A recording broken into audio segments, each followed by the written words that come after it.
Other questions are transport from airports, bus stations, Shishon, Oyu, same thing. How are we going to get there? So at the moment we're working on getting some bus routes. We really would love it that people would not have to drive at all. From either Oviedo Airport, Santander Airport, maybe from Shishon and maybe Oviedo Town. We don't know where the routes are going to go, but...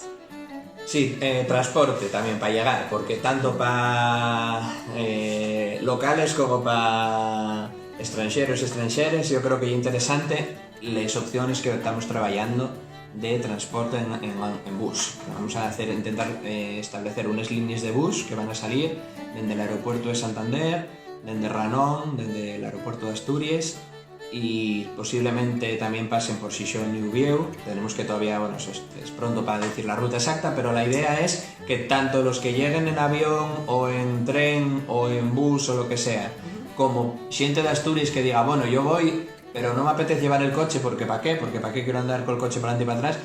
Va a haber buses para llegar y va a haber buses para marchar también el martes por la mañana. O sea, será un bus que vendrá, la ruta de ida será el viernes a lo largo de la tarde, y el martes pues por la mañana pues sería para cada Mochuelos Olivo.